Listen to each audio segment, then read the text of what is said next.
Muy buen día, hermano. ¿Cómo está el día de hoy? ¿Todo bien? Gracias a Dios. Hoy tenemos una predicación importante. Déjeme colocar nuestro cronómetro. ¿Qué más quisiera predicarle por 2 horas? Pero no es posible, hermanos. Hoy tenemos la importante predicación de Jesús en la oración. Como bien mencionó nuestro pastor, ya habíamos tenido oportunidad de ver el modelo de la oración que nos enseñó Pablo en el libro de Efesios, pero ahora va a ser Jesús mismo quien nos enseñe a orar. El tema es Jesús en la oración y vamos a estar tocando el tema del modelo de Cristo. Él nos enseña cómo orar para que la oración sea escuchada por Dios. Yo le pregunto, hermano, ¿sabe usted orar? Si lo pasara ahorita al frente y le dijera, hermano, guíenos en una oración a todos, ¿sabría hacerlo sin ningún inconveniente? ¿Cree que sabe cómo hay que hacer una oración que Dios sí escuche o aún tiene dudas? Tal vez no sabe cómo orar correctamente. Pues no se preocupe, Jesús hoy nos va a enseñar a orar. Antes de comenzar con la introducción, hermanos, ¿conoce usted el cuento de la pata de mono? ¿Lo ha escuchado alguna vez? ¿Lo ha leído? Seguramente sí. ¿Por qué? Porque es una historia muy conocida. Ha sido adaptada en innumerables medios audiovisuales, en el cine, en las películas, en las series de televisión, en las caricaturas, hasta en los videojuegos. Y uno de los más populares donde este cuento ha hecho su aparición es en un capítulo de Los Simpson, en la casita del terror número 2. Seguramente lo ubica. Si no ubica este episodio, no podemos ser amigos, hermano. Entonces, si no conoce el cuento de la pata de mono, que bueno, en el episodio fue traducido como la mano de mono, yo se los cuento. Cuenta la historia que existe una pata de mono que tiene poderes y que puede conceder 3 deseos, pero cada uno de los deseos que usted pida viene con una maldición. Entonces, esta pata de mono llega a manos de una familia y cuando se dan cuenta y les dicen para qué funciona, pues piden lo que seguramente todos pediríamos, hermanos, que es mucho dinero, ¿verdad? Dinero que arregle todos nuestros problemas económicos y nos sobre, ¿no? Nos quede aún más. Pues bueno, alguien toca a la puerta después de que piden su primer deseo y les entrega toda esta cantidad de dinero absurda. Con esa se dan cuenta que pueden pagar todas sus deudas, arreglar todos sus problemas y vivir como nunca se habían imaginado. Y estaba la familia en medio de esta felicidad, pero los detiene la persona que les dio el dinero, ¿no? Les dice, oigan, pero no les he dicho por qué viene ese dinero. Y entonces ellos preguntan, bueno, ¿de dónde viene el dinero? Ah, es que es una indemnización. Su hijo acaba de morir en un accidente de tráfico de manera espantosa. Entonces los dos padres se quedan horrorizados de qué había pasado. Y pues tratando de revertir, piden su segundo deseo. No, pues quiero que nuestro hijo vuelva a la vida. Y esa misma noche alguien toca la puerta. Era su hijo, pero no como lo recordaban, completamente desfigurado, fracturado, sin conciencia propia. Horrorizados, cierran todo y usan su último deseo para que todo se detenga, todo pare, todo vuelva a la normalidad. Y sí, su hijo regresa a la tumba, pero las consecuencias de sus malos deseos se quedan para siempre. ¿Por qué les cuento esta historia, hermanos? ¿Cuál es el giro que tenemos aquí? Bueno, porque muchos creen que Dios es eso. Es una mano mágica a la que le pueden pedir cosas y si lo piden de manera correcta, usando las palabras correctas, Dios lo va a conceder. ¿Ha escuchado las famosas palabras de yo ordeno, yo decreto, yo garantizo? La oración no es eso. La oración no es para que se cumplan nuestros caprichos. La oración es para glorificar a Dios, para depender de Él y para someternos a su voluntad. Claro que sí, tenemos necesidades, pero nunca por encima de Dios. Así que el día de hoy, hermano, prepare su corazón. Hay mucha gente que ora muy bonito, usando palabras muy hermosas, pero que ora mal. Hoy vamos a que sea Cristo hoy y nos enseñe cómo orar correctamente. Acompáñame a su Biblia, vamos a estudiar Mateo del 6 al 15. Empezamos con Mateo 6:5. Si no trae su Biblia, el versículo está en la parte de arriba. Y dice Jesús, antes de enseñarnos directamente el modelo de la oración, nos da un par de advertencias. Y cuando ores, no seas como los hipócritas, porque ellos aman el orar en pie en las sinagogas y en las esquinas de las calles para ser vistos de los hombres. De cierto os digo que ya tienen su recompensa.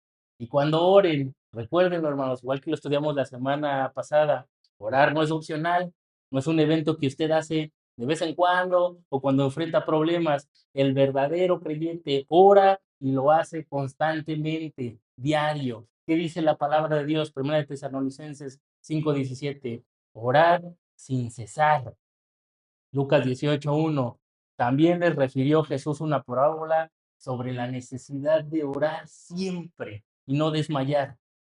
¿Qué dice Jesús? Entonces, como ustedes oran constantemente, estoy seguro que son creyentes y sí lo hacen, no sean como los hipócritas. Recuerden la palabra del griego, hipocritai, que significa alguien que representa un papel, alguien que está fingiendo, alguien que es falso intencionalmente. Y como lo vimos la semana pasada, alguien que usa el bien para el mal, para su propio beneficio, para finalidades egoístas. Entonces, la Biblia está enseñando que el hipócrita, además de lo que ya hace mal, no ora a Dios. Y cuando ora a Dios, lo hace de manera incorrecta, para fingir, para engañar. Entonces, ¿cuál es el problema aquí, hermanos?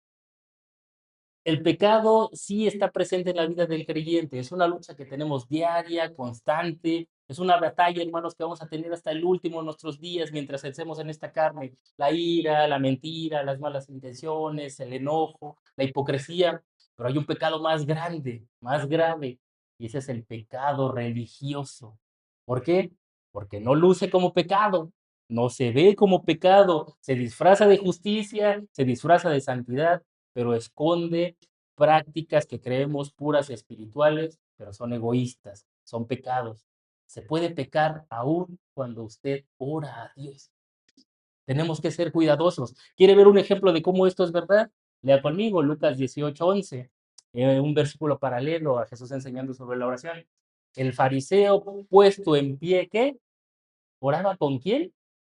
Consigo mismo.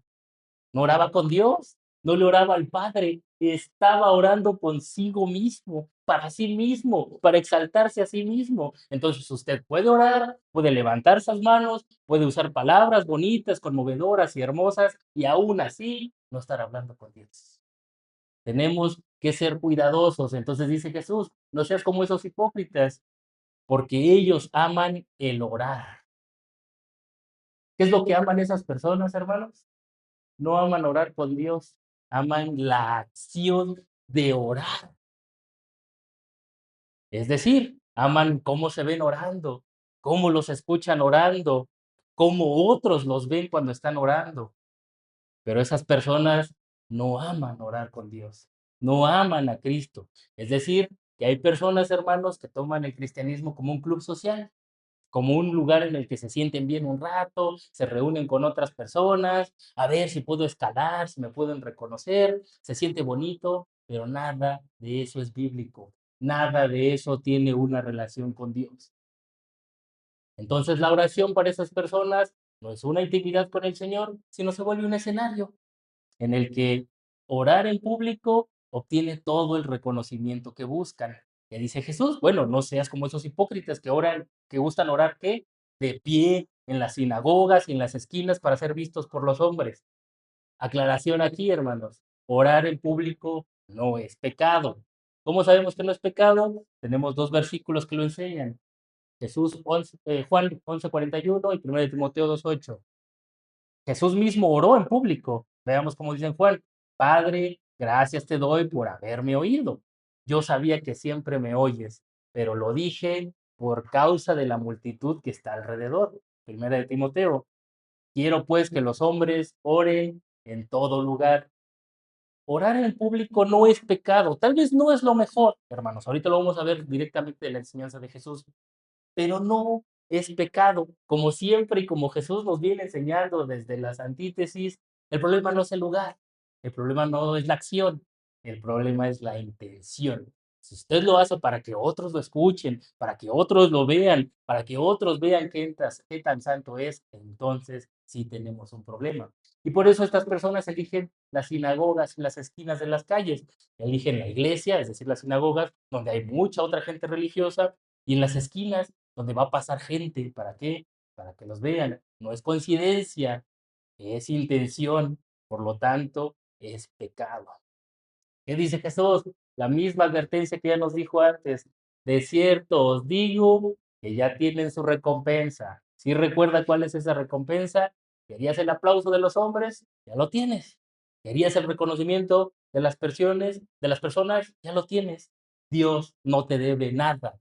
Y más duro aún, Dios ni siquiera te escuchó. Hermano, nosotros cuando oramos podemos buscar dos cosas: o la gloria de los hombres o la recompensa de Dios, pero no podemos obtener ambas. ¿Cuál va usted a buscar? Santiago 4:6. Dios resiste a los soberbios, pero da gracia a los humildes. Ore con humildad, hermanos. La oración del hipócrita, como acaba de decir Jesús, no llega a Dios, pero Jesús sí nos va a enseñar cómo es la oración que llega al Padre. Vamos al versículo 6. ¿Qué dice Jesús? Ahora sí, en contradicción con lo anterior. Mas tú cuando ores, entra en tu aposento y cerrada la puerta, ora a tu Padre que está en secreto, y tu Padre que ve en lo secreto te recompensará en público. Mas tú cuando ores, la misma intención del versículo anterior, hermanos, la oración no es circunstancial, no es cada cierto tiempo, no es cada que tiene cierto problema. El cristiano ora constantemente. Y entonces dice, mas tú cuando ores, entra en tu aposento. Del griego trameión, significa un cuarto privado, un lugar exclusivo, un almacén. Y sí, Jesús está hablando de un lugar físico, un lugar donde usted pueda tener una intimidad con Dios sin que nadie más lo vea. Pero también Jesús está hablando de algo más profundo: intimidad real con Él. Es decir, un lugar que esté apartado para que usted pueda platicar con Él. La oración verdadera, hermanos, no busca audiencia, no busca escenario, no busca gente que lo escuche, ni lugares públicos donde usted se nota. Por eso dice cerrada la puerta. Busca un lugar, del griego kleisias, que significa cerrar con llave, aislarse completamente. ¿Para qué? Para que usted elimine todo lo que compite con Dios en la oración: las distracciones, las personas, el ruido, la apariencia, el qué dirán. Por eso Jesús dice cerrada la puerta. No permitas que nada te distraiga en el momento que vas a platicar con el Padre. Aíslate. Porque la verdadera oración, hermano, es una decisión. Se hace con propósito. Usted toma la decisión de platicar con el Padre, en verdad, apartándose absolutamente de todo. Jesús mismo lo hacía así. ¿Qué dice Marcos 1:35? Creo que no, creo que por aquí. Levantándose muy de mañana, salió y se fue a un lugar desierto. Jesús mismo se apartaba y ahí oraba. Y ahora sí, ¿qué dice? Ora a tu Padre que está en secreto. Fíjese cómo este versículo es hermoso, hermanos, porque pasa muy de largo esta palabra. Fíjese cómo Jesús dice, no dice, ora a Dios, ora al Señor que está allá arriba. Dice, ora a tu Padre de manera personal. La oración cristiana no es un rezo, no es un rito, no es una repetición vacía, es una relación personal con Dios. Ora a tu Padre. No le está hablando a un Dios lejano, hermanos. Se está acercando con alguien que lo ama y tiene cuidado de usted. Pero sí, nos acercamos con confianza gracias a Cristo. Cristo abrió el camino para que podamos acercarnos a Dios. Él nos ama, Él nos cuida, Él nos procura. Pero ¿qué dice? El lugar en el que está en secreto, es decir, vamos a Él con reverencia. ¿Para qué? Para que usted, si tiene una carga, hermanos, nadie lo vea llorar, nadie lo va a juzgar. Es el lugar donde usted puede doblar sus rodillas y humillarse delante de Dios sin que nadie lo diga nada, sin distracciones, sin problema. Porque ahí, hermano, donde usted ora, donde nadie lo ve, ahí es donde Dios obra de verdad. Y ahora sí, ¿qué dice Jesús? Y tu Padre que ve en lo secreto, recuerde, Jesús sí escucha sus palabras, sabe sus motivaciones y sabe por qué está orando. A él no le puede ocultar nada. Primera de Corintios 4:5. Sacará a la luz lo oculto de las tinieblas y manifestará las intenciones de los corazones. Dios no solo escucha lo que está diciendo, Dios ya sabe por qué está orando. Él conoce las intenciones. No podemos engañar a Dios. Acérquese con humildad para expresarle su corazón en toda verdad, hermanos. A Él no podemos esconderle todo. No podemos esconderle nada. Y ahora sí, tu Padre que ve en lo secreto te recompensará en público. El verbo que vimos la clase pasada, prosei, devolver, recompensar conforme a la petición. Dios sí recompensa la oración verdadera, hermanos, pero recuerde, no siempre como usted quiere, no siempre cuando usted quiera. Dios va a contestar a todas las peticiones conforme a qué? A su perfecta voluntad. Nosotros nos sometemos a ella. Ahorita vamos a entender un poquito más. Y antes de enseñarnos Jesús a orar, ahora sí, nos da una última advertencia. Vamos a leerla en Mateo 6, 7 y 8. Acompáñame a leerlo. Y orando, no uséis vanas repeticiones como los gentiles, que piensan que por su palabrería serán oídos. No os hagáis pues semejantes a ellos, porque vuestro Padre sabe de qué cosas tenéis necesidad antes que vosotros le pidáis. No uséis vanas repeticiones. Toda esa frase en griego es batalogesete, que significa hablar sin sentido, repetir palabras vacías, balbucear sin usar el corazón. Entonces, ¿qué significa vanas repeticiones? Una repetición vacía, repetir palabras infinitamente, pero sin usar el corazón y el entendimiento. Por eso el cristiano no reza. Por eso nosotros no repetimos palabras sin pensar. Nosotros oramos usando el corazón, oramos usando el entendimiento, porque es una relación personal con Dios. ¿Qué relación personal con Dios puede salir de repetir una misma oración 30 veces? Nada. Y es Jesús mismo el que nos está indicando, no repitas, no usas vanas repeticiones, relaciónate con Dios. Ahora, una aclaración importante, hermano, ¿repetir oraciones está mal? Bueno, no precisamente. Jesús está hablando de repetir palabras vacías. ¿A qué me refiero? Usted sí puede repetir la oración. Imagínese que está enfrentando una prueba difícil, ¿no? Hay despidos en el trabajo y usted está preocupado porque dice, bueno, soy el sustento de mi familia. Dios, ¿qué voy a hacer? Y se levanta y ora en las mañanas. Más rumores y ora en la mediodía. Más rumores y al finalizar el día termina de trabajar y vuelve a doblar sus rodillas. ¿Eso está mal? No, eso es diferente. Usted puede clamar, puede insistir, puede orar constantemente a Dios, pero nunca utiliza las mismas palabras. Siempre derrama y expresa su corazón delante de Él. Lo que Jesús quiere que evitemos son las repeticiones vacías, no usar el corazón y el entendimiento y repetir muchas veces lo mismo creyendo que con eso usted va a convencer a Dios. Así no funciona la oración. ¿Cómo podemos ver que insistir en oración no es pecado? Bueno, Jesús mismo lo hizo. Mateo 26, 44. Lo vamos a estudiar más adelante, pero léalo conmigo. Y dejándolos, estaba Jesús orando, se fue de nuevo y oró por tercera vez, diciendo las mismas palabras. Jesús estaba en el Getsemaní, hermanos, a la sombra de la cruz, a punto de enfrentar el pecado de todos los hombres que habrían de ser salvos, enfrentar la ira de Dios y el juicio que nosotros merecíamos, él estaba a punto de enfrentarlo. Su alma estaba angustiada, estaba preocupada, iba a alejarse de Dios, pero esa repetición de oración no eran palabras vacías, no era ligero ni repetitivo, era una oración de agonía, una fuerte carga espiritual. Entonces Jesús, con ese temor al enfrentarse a toda la ira de Dios, repitió su oración muchas veces, pero siempre sometiéndose a la voluntad del Padre, con dependencia y total rendición. Entonces, repetir una oración muchas veces es pecado. No, claro que no, hermano.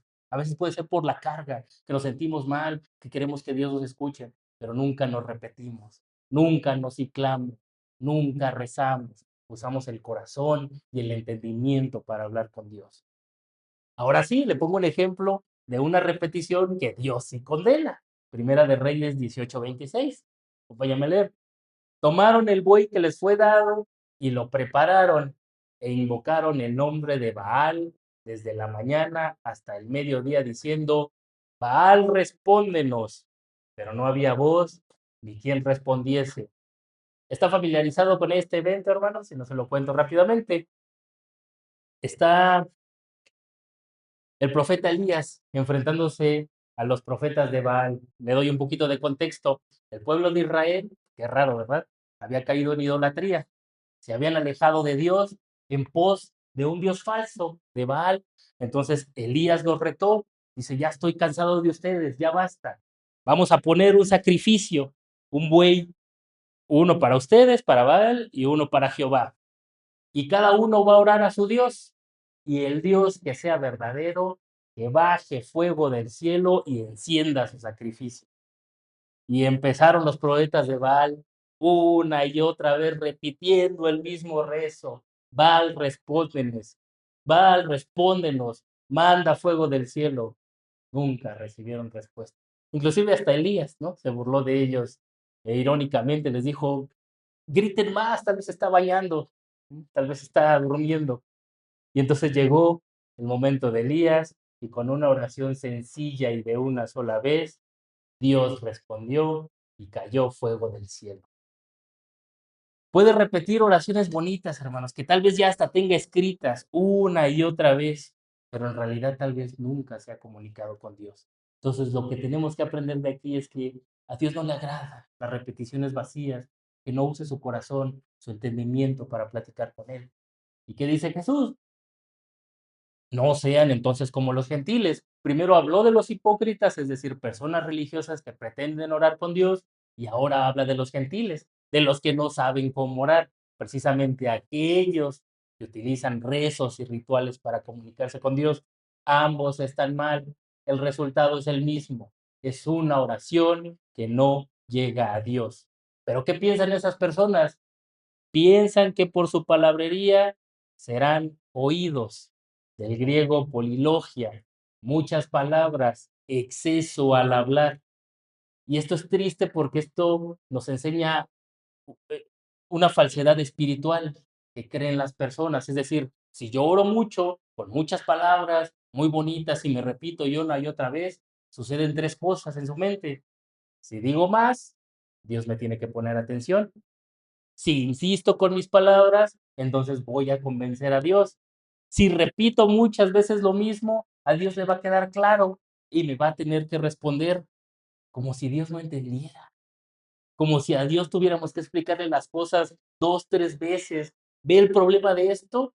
Esto es un insulto a un Dios soberano, una verdad devastadora, hermanos. Cuando alguien cree que repitiendo mucho y orando muy fuerte y con palabras más bonitas Dios lo va a escuchar, está tratando a Dios como un sordo, como alguien distraído, como alguien que se puede manipular por las cosas que usted diga.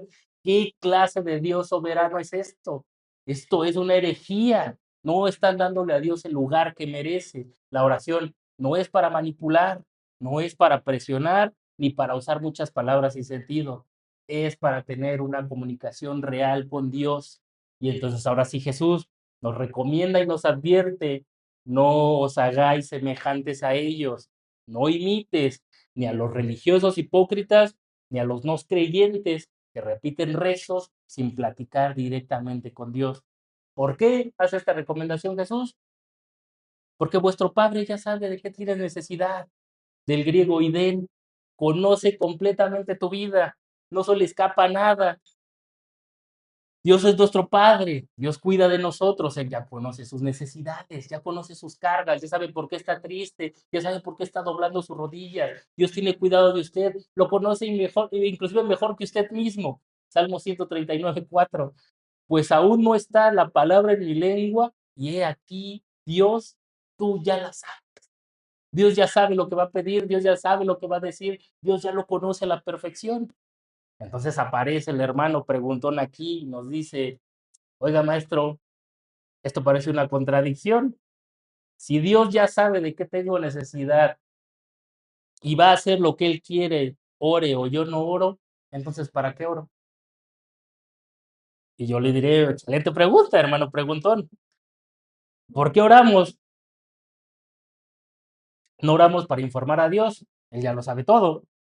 Y tampoco oramos para convencerle, porque Él es soberano y Él va a hacer como le place. Entonces, ¿por qué oramos, hermano? Explíqueme por qué oramos si Dios ya lo sabe todo. Primero, porque Dios lo ordena, no hay más. En obediencia, Dios dice orar sin cesar, entonces oramos. En segundo, no oramos para que Dios cumpla nuestros caprichos, sino para depender de Él, para aceptar su voluntad, para relacionarnos con Él. Ahorita lo vamos a estudiar a profundidad. Pero para finalizar entonces este versículo, hermanos, la oración no cambia a Dios, no cambia su voluntad. La oración cambia a quien ora.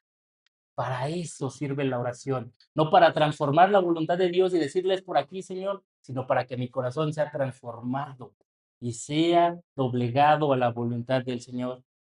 La oración nos hace más sensibles a la voz de Dios, nos ayuda a aceptar su voluntad y, más importante, a descansar en su decisión final.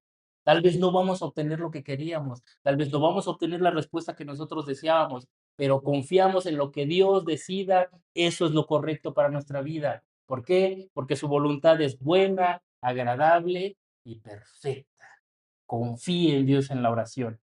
Entonces sí, antes de estudiar directamente el sermón del día de hoy, hermanos, una pequeña transición antes de pasar a los últimos 5 versículos. Hasta aquí, ¿qué nos ha enseñado Jesús?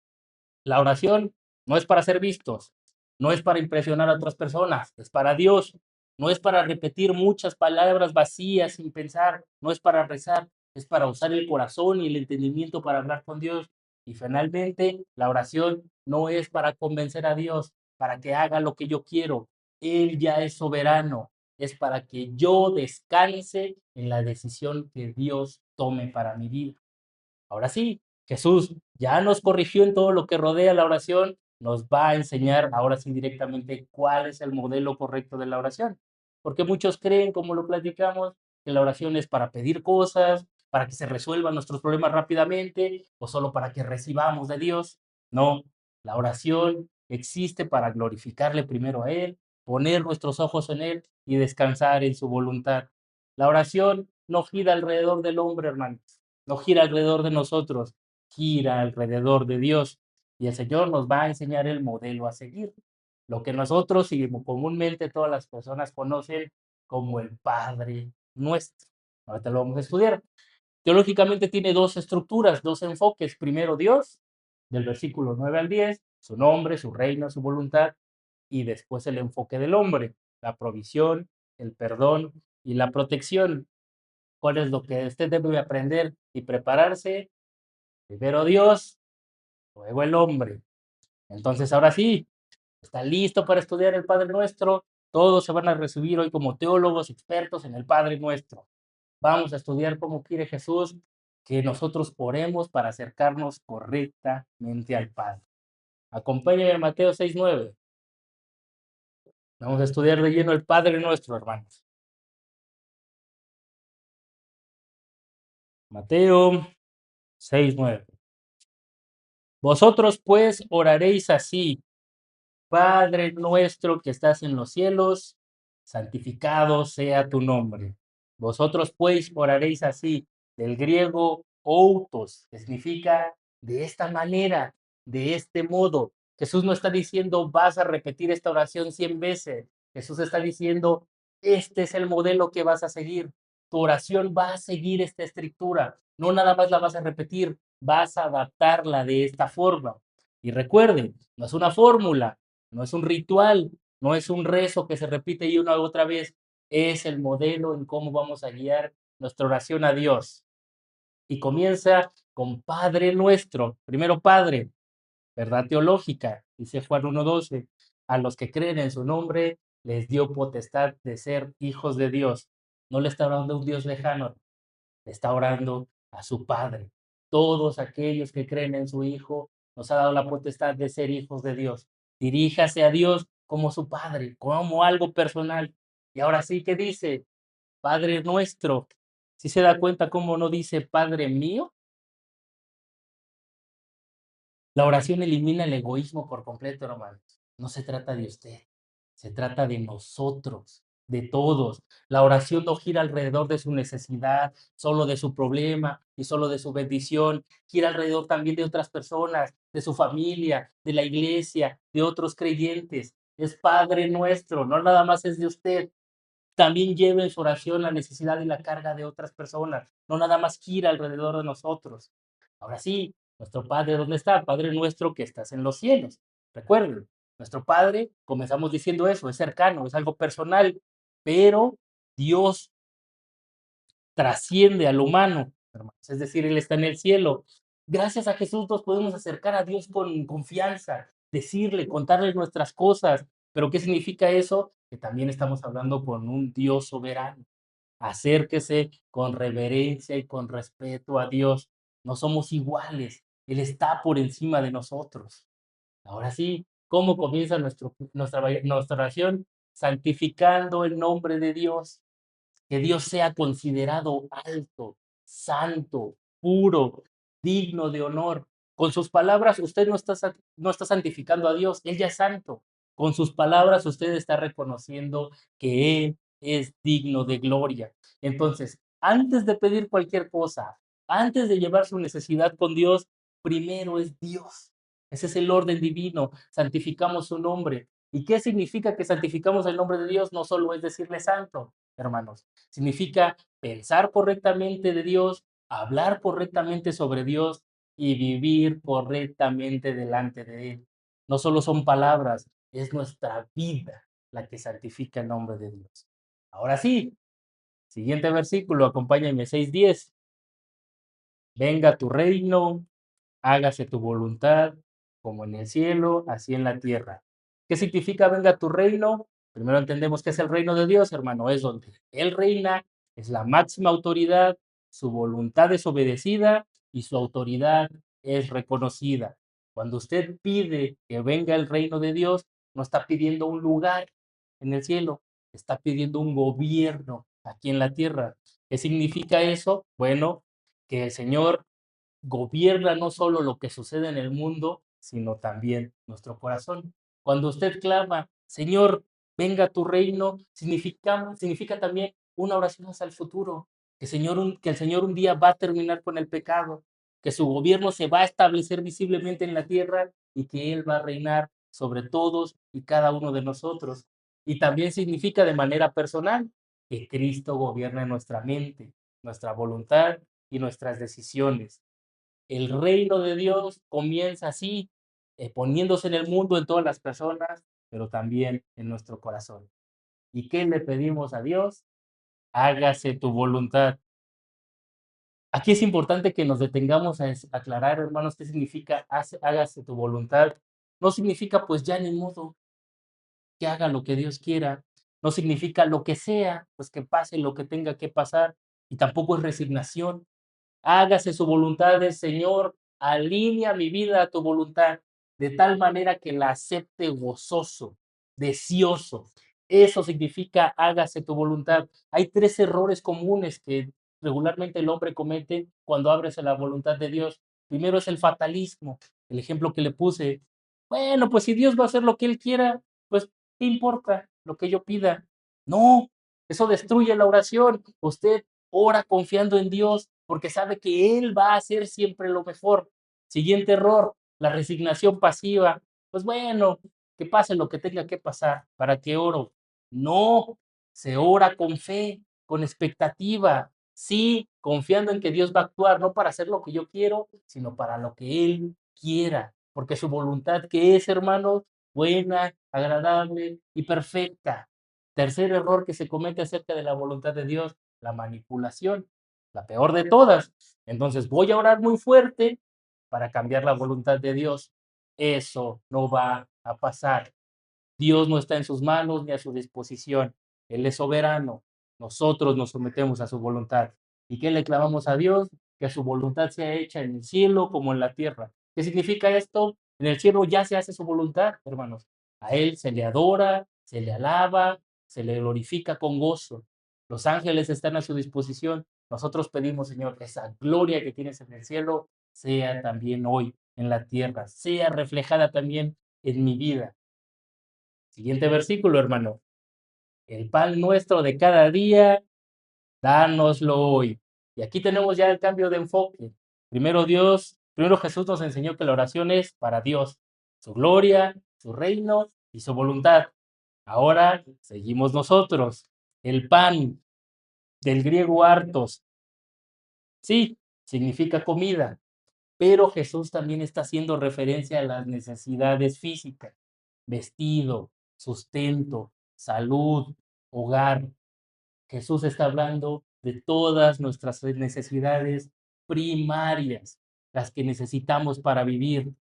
Y después que dice, el pan nuestro, de nuevo, dice el pan mío, no, está hablando en plural Jesús, no dice mi pan, dice nuestro pan. La verdadera oración del reino elimina el egoísmo. Ore por provisión, por supuesto, pero no nada más la suya, los que lo rodean, aquellos, inclusive sus enemigos, como nos predicó nuestro pastor. Ore por todos ellos, porque el pan no solo es mío, es nuestro. Y ahora sí, la petición del corazón, dánoslo. Y es importante porque la palabra dánoslo elimina nuevamente el egoísmo. No es mi trabajo, no es por mis fuerzas vamos a comer, no es por mi dinero que logré conseguir esto, no, es porque viene de Dios. Él pone el dinero en la mesa, Él me da las capacidades para trabajar, Él me permite proveer para mi familia. Por eso nosotros se lo pedimos a Dios, a pesar de que el medio sea tu trabajo, varón, Dios es quien lo está aportando. Por eso le pedimos a Él, Señor, dame esa capacidad para seguir proveyendo. El orgullo dice, yo lo gané, yo lo obtuvo. La humildad dice, Dios lo dio. Cada día, el pan nuestro de cada día, del griego epiosion, que significa lo necesario para el día de hoy, lo suficiente para este día. Cuando oramos, hermanos, no pedimos para abundancia excesiva, Señor, que me sobre, que se desparrame, que tenga que regalarlo, acumulación o seguridad futura, no.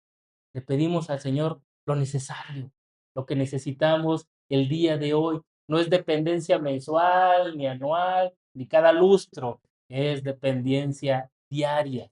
Esa es la clave, hermanos, cuando Jesús menciona la palabra hoy. No es para el año, no es para el futuro, es para hoy. Y esta es una verdad espiritual que debe aprender como cristiano. La vida cristiana se vive un día a la vez, hermano. Y esto ayuda mucho para enfrentar cosas como la ansiedad, las pruebas de la vida, la lucha contra el pecado, porque uno siempre está pensando a futuro, más allá, es que no voy a poder vencer este pecado, lo he realizado toda mi vida, no puedo dejar de hacerlo, tengo muchas dificultades, tengo mucha ansiedad, no sé cómo resolverlo. Jesús le dice, pide por hoy, hoy. Señor, es que este pecado es muy fuerte, vénselo hoy. Mañana nos arreglamos. Mañana vuelves a doblar tus rodillas y yo a través del Espíritu Santo te guío por el camino correcto. Vence hoy, hoy. Dios nos llama a confiar solo en este día, hermanos. Y esto nos ayuda mucho porque este versículo, como le enseñé, elimina el orgullo, que elimina principalmente dos cosas. Uno, la autosuficiencia, el decir, yo puedo, yo proveo, yo lo logro, yo alcanzo. No, es gracias a ti, Señor. Y elimina también la ansiedad. Por supuesto que, bueno, actualmente la ansiedad se ha puesto un tanto de moda, ¿cierto? Una palabra que vive comúnmente entre los jóvenes. Y es cierto, puede llegar a ser una complicación médica que requiere atenderse. Sin embargo, Jesús nos da la solución para esa ansiedad que enfrentamos otros día a día. Dependa y confíe de Dios. No se preocupe por el mañana.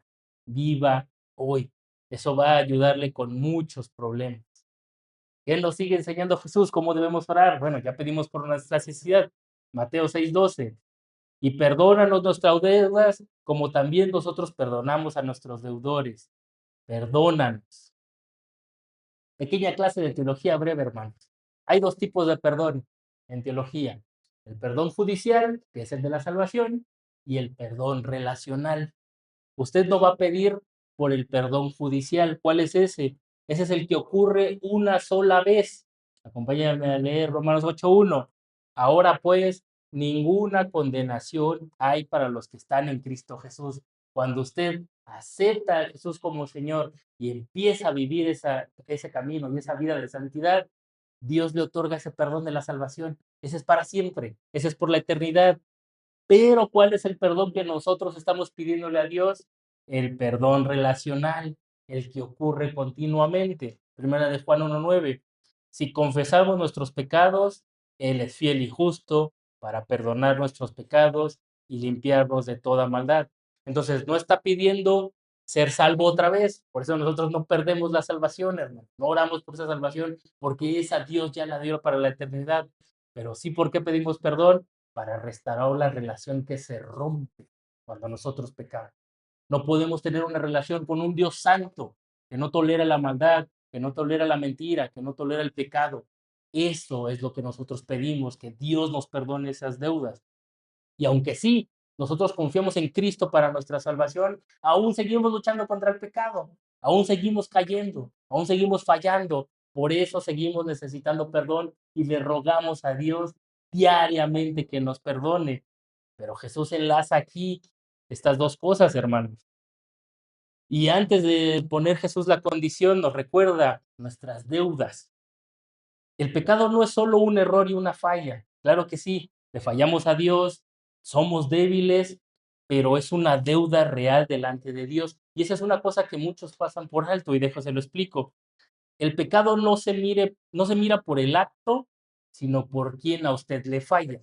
Te voy a poner un ejemplo para que entienda este concepto teológico muy interesante. Imagínese que usted le promete a su hijo que llegando del trabajo o del supermercado o a donde fue, le va a llevar un Kinder sorpresa, ¿no? Y compra todas las cosas, está llenando el carrito y se le olvida. Y regresa a casa y le dice a su hijo: ¿Qué pasó, mamá, papá? ¿Dónde está mi huevito Kinder? Híjole, se me olvidó, ¿no? Es una falta breve, es una falta corta. Su hijo puede entristecerse, incluso usted lo puede arreglar rápidamente, ya sea que regrese a la tienda o inclusive pasarlo por alto. Dice: ¿sabes qué, hijo? Se me olvidó la próxima quincena, ahora sí. Pero ahora imagine usted que no olvidó comprarle un chocolate a su hijo, sino olvidó pagar la tarjeta en el corte. Los intereses van a estar sabrosos la próxima vez que pase corte. La falta fue prácticamente la misma, solo olvidó hacer algo. Pero, ¿qué es lo que cambia? ¿A quién le hizo esa falta? Su hijo puede pasarlo por alto, e independientemente si no lo recompensa de nuevo, no pasa nada, es su hijo, usted es la autoridad. Pero el banco no lo va a pasar por alto, se lo va a cobrar con creces. Cuando usted peca, hermanos, no está pecando por un igual, está pecando delante de Dios, un Dios santo, un Dios infinito. Entonces su deuda es gigantesca, es grande, los intereses van a estar altísimos. Por eso nosotros pedimos: Dios, perdónanos a través de la confesión. Reconozco mi pecado y sé que no estoy a la altura. ¿Y qué tenemos que hacer? ¿Qué es lo que dice Jesús? Jesús conecta estas dos cosas. Así como nosotros también perdonamos a nuestros deudores. El perdón que usted pide es equivalente al perdón que usted da. No lo estamos haciendo ante la misma persona, pero Jesús sí está diciendo que están conectados. ¿Quieres pedirle perdón a un Dios santo, soberano e infinito? Comienza a perdonarle a otros sus faltas, que dice Efesios 4:32, perdonándonos como Dios también os perdonó. Y este punto es importantísimo, hermano. Hay una gravedad muy grande en no perdonar. Hemos conocido a lo largo de la historia y tal vez seguramente usted conoce a alguien o tal vez usted lo está enfrentando, que se le complica perdonar. Hay gente que vive toda una vida amargada y que hoy, aunque hayan pasado décadas, decenas de años, cuando recuerdan ese momento, lo recuerdan con un dolor, con una amargura. Hay gente que puede dejarle de hablar a su familia por años. Inclusive cuando sus familiares o personas cercanos mueren, no ir a verlos. Qué tan grande es el rencor, es muy grave. Entonces, una oración que Dios no aprueba, que Dios no escucha y no va a atender, esa es de aquella persona que no sabe cómo perdonar. El perdón, hermanos, no es una emoción, no es un sentimiento. Ahí es donde las personas cometen ese gran error. Creen que va a llegar una epifanía de parte de Dios y van a empezar a sentir bonito y van a decir, ahora sí, ya no siento carga, voy a dejar de sentir mal y voy a perdonar. No, el perdón es una decisión espiritual, es un acto de obediencia de Dios. Dios te está diciendo, hazlo. No lo vas a sentir, no va a llegar mágicamente del cielo, no se te vas a sentir repentinamente bonito, simplemente tú decides perdonar, no tomar venganza, no guardar rencor. Perdonar no significa que la falla no dolió, hermanos, claro que no, claro que duele cuando nos ofenden, claro que duele cuando nos lastiman, fue injusta, no estuvo bien, pero significa que usted deja la justicia no en sus manos, sino en la mano de Dios. Señor, tú obra conforme a tu voluntad y aún así puede ser como Cristo, pedir misericordia aún por esas personas que le lastimaron, que lo ofendieron. Señor, ten misericordia de ellos, no se los tomes en cuenta. Eso es lo más grande que un cristiano puede hacer. ¿Por qué? Porque Cristo nos perdonó, hermanos. Pero ahorita vamos a entrar un poquito más en detalle del perdón. Avanzamos al siguiente versículo, el versículo final de la oración del Padre Nuestro. Y no nos metas en tentación, mas líbranos de mal, porque tuyo es el reino, el poder y la gloria por todos los siglos. Le está pidiendo a Dios que no lo meta en tentación. Recuerda el versículo, hermanos. Santiago 1:13. Dios no tienta a nadie. Es decir, Dios no lo mete directamente en la tentación. Lo que usted le está rogando a Dios aquí es, Señor, ayúdame a no estar en situaciones donde pueda caer, donde pueda fallar. Ayúdame a alejarme del mal. Es una oración con humildad para que un creyente maduro que sabe que en sus fuerzas no va a poder, que en sus fuerzas va a caer, que es débil, le ruega a Dios y reconoce, Señor, yo soy débil, pero ayúdame para que con tu ayuda no caiga en tentación. Mas líbranos del mal. Esto abarca todo tipo del mal, hermanos. El mal general, el pecado, el sistema del mundo corrupto y aún de Satanás. Usted puede pedirle a Dios que lo aleje del mal. Y el Señor termina con una doxología final, significa una expresión de alabanza a Dios, porque tuyo es el reino, el poder y la gloria, todos los siglos. Cerramos nuestra oración, hermanos, como la comenzamos, reconociendo el reino de Dios, Él es el único rey, dándole todo el poder porque Él es todopoderoso y reconociendo que Él es soberano y supremo. Así como usted inicia sus oraciones, de la misma manera las va a terminar. Y los últimos dos versículos, hermanos, la postdata de Cristo. Véase lo que dice. Ya nos enseñó Jesús cómo tenemos que orar, cuál es la estructura que tenemos que seguir. Pero Jesús agrega dos versículos más. Léalos conmigo. Porque si perdonáis a los hombres sus ofensas, os perdonará también a vosotros vuestro Padre Celestial. Mas si no perdonáis a los hombres sus ofensas, tampoco vuestro Padre os perdonará vuestras ofensas. Esta es la única petición que Jesús amplía de todo el Padre nuestro, el perdón. Y si Jesús lo repite, es porque el corazón humano es donde más falla. Si perdonáis, del griego apete, soltar, dejar ir, cancelar. Hermanos, perdonar no es minimizar el acto, no es justificar a la persona que le hizo un mal o ignorar lo que sucedió. Claro que fue malo, claro que duele, pero perdonar significa cancelar la deuda. Deje ir, suelte, no guarde rencor, deje la justicia en manos de Dios. ¿Y a quiénes le va a perdonar? ¿Qué dice Jesús? A los hombres sus ofensas. Eso significa que a lo largo de su vida lo van a ofender, hermano. Lo van a lastimar, va a doler, pero usted tiene que perdonar. ¿Por qué? Porque hay una promesa maravillosa al lado. Porque también vuestro Padre os perdonará. Hermano, si usted es de esas personas que tienen problema para perdonar, que es muy recorosa, que no olvide, es porque lo está haciendo mal, es porque lo está haciendo en sus fuerzas. Entonces, hermano, maestro, pastor, ¿cómo puedo perdonar? Ayúdeme, no sé. Bueno, es fácil, no es con sus fuerzas, es recordando el Evangelio. Acompáñame a leer Efesios 4:32, que ya lo estudiamos, por cierto. Antes sed benignos unos con otros, misericordiosos, perdonándonos unos a otros, como Dios también nos perdonó a vosotros en Cristo. Usted no va a perdonar a quien lo lastimó, hermano, porque esa persona sea buena, sea un santo o porque se lo merezca. Usted va a perdonar porque usted también fue perdonado sin merecerlo. Esa persona no merece su perdón, claro que no, ¿No merece que usted olvide? Claro que no. ¿No merece que usted deje pasar por alto la falta y lo deje ir? Claro que no. Pero Cristo hizo eso con usted. Él lo perdonó sin merecerlo. Entonces recuerde el Evangelio. Cuando usted diga, hermano, es que yo no puedo perdonar, recuerde el Evangelio.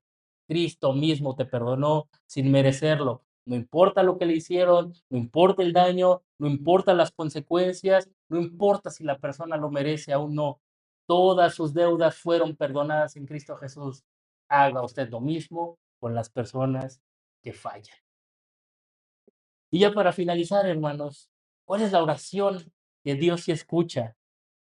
No es la repetición larga, llena de palabras repetitivas, es la oración sincera, la que nace desde el corazón. No es la que busca impresionar a los hombres o a los miembros de la iglesia, es la que busca llegar al Padre desde la intimidad. No debe usted usar palabras bonitas, espirituales, repetitivas. Tiene que tener un corazón cercano a Dios, porque la oración verdadera comienza cuando deja de actuar, cuando deja de fingir y cuando deja de luchar con sus fuerzas y se somete completamente a Dios. El que ora bien, recuerde, no empieza exigiendo, no empieza declarando, no empieza ordenando, empieza sometiéndose a la voluntad de Dios. Porque Dios nos enseña a depender hoy de Dios. Él tiene cuidado de nuestro futuro. Él ya sabe de qué tiene necesidad, hermanos. Confíe en Él. Pero Dios también impulsa. ¿Quieres que tu oración llegue al Padre? Perdona, deja ir, cancela. Entonces la pregunta es, no es si usted sabe orar bonito o no, si sabe utilizar palabras complicadas al orar o no, es si su corazón está completamente rendido a Dios. Porque la oración que Dios escucha, hermano, no es la que usa palabras perfectas, palabras bonitas, es la que nace de un corazón transformado por Cristo. Vamos a orar. Señor, cuántas gracias te damos porque hoy nuevamente a través de tu Hijo podemos entender lo que significa la oración. Ayúdanos a despojarnos de todo eso que nos distrae, de llamar la atención, de quedar bien, de buscar nuestro propio beneficio o el egoísmo, y que en esa intimidad, Señor, de nuestro cuarto, de ese lugar especial, donde no hay distractores, donde no hay nada que llame nuestra atención, podamos, Señor, entregar nuestro corazón completo. Primero, para aceptar que tú eres Dios, que tú eres soberano, que tú eres glorioso, que tú eres todopoderoso, y que solo a ti es la gloria y la honra, Señor. Y después poder expresar lo que hay en nuestro corazón. Claro que tenemos necesidades, Señor. Claro que enfrentamos pruebas, complicaciones, enfermedades, pero ayúdanos para que la oración sea para descansar en ti, Señor. Que independientemente del que sea el resultado, bueno o malo desde nuestra perspectiva, nosotros podamos decir, gloria a Dios por su voluntad, porque tu voluntad es buena, agradable y perfecta, Señor, y que independientemente de lo que pase con nosotros y el resultado que obtengamos, podamos descansar sabiendo que tú tienes cuidado de nosotros y de aquellos que nos rodean. Dios, guíanos para que nuestra oración sea cada vez más personal, más íntima contigo, que a través de tu Espíritu Santo podamos vivir una vida alejados del pecado en santidad, para que nuestra oración llegue delante de ti, Señor, y pueda ser sometida a tu voluntad y no a nuestros caprichos o a nuestras necesidades. Gracias por la vida de tu Hijo Jesús, porque hoy nos vuelve a recordar cómo orar nuevamente, Señor, cómo hacerlo de manera correcta y podremos poner eso por obra, Señor, durante toda la semana. Toda la gloria para ti, Dios, en el nombre de tu Hijo Jesús.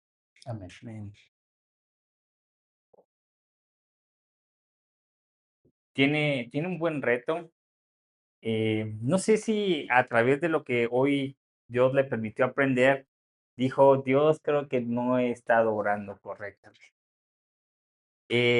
Puede ser que por eso dice: "Señor, creo que por eso no has escuchado mi oración", o creo yo pensar que no escuchas mi oración. Y eso es un reto para que justamente aprendamos y nos alineemos a saber cómo orar.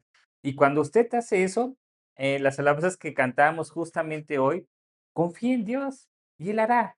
Y eso va a ser un reto, porque va a decir, ¿en serio? Solamente así, en la sencilleza que hoy aprendimos, que es la oración, de la estructura que Dios nos guía, ¿en serio va a ser suficiente para que Dios haga? Sí, Dios hará, y si deja todo en sus manos, Él va a hacer conforme a su voluntad. No lo va a entender, no lo va a comprender, le va a costar trabajo, pero confíe. tengan la esperanza que Él lo va a hacer. Y ese es el reto, ¿no? Porque justamente al principio, aquí creo que no estamos, no somos como los fariseos ni los gentiles que oran, porque difícilmente la pregunta es, ¿cuántas veces ora al día usted? ¿Cuántas veces ora usted al día, no? Más bien es el reto de, Señor, empezar tener una comunicación contigo para empezar a orar y descansar en lo que tú hagas, ¿de acuerdo? Bien, nos dio mucho gusto tenerlo aquí y recuerde, el próximo sábado va a pasar algo muy hermoso, algo muy bonito. Cari se va a bautizar. No dude de darle palabras de aliento, anímela para que no se eche para atrás, ¿no es cierto? Y felicítela. Y si nos puede acompañar, son bienvenidos. Próximo sábado aquí a mediodía, 12 del día. Si no, no se preocupe. El domingo, al siguiente día que la vea, cuando la vea, por favor, felicítela, porque va a ser un acto que ella va a hacer en identificación con Jesús y algo que va a salir de su corazón a reconocerla como su Señor y Salvador y va a ser algo hermoso. Entonces, este, felicítela, por favor, ¿ok? Bueno, pues listo, nos vemos. Pueden subir por sus pequeños y los esperamos el próximo domingo. Dios les bendiga.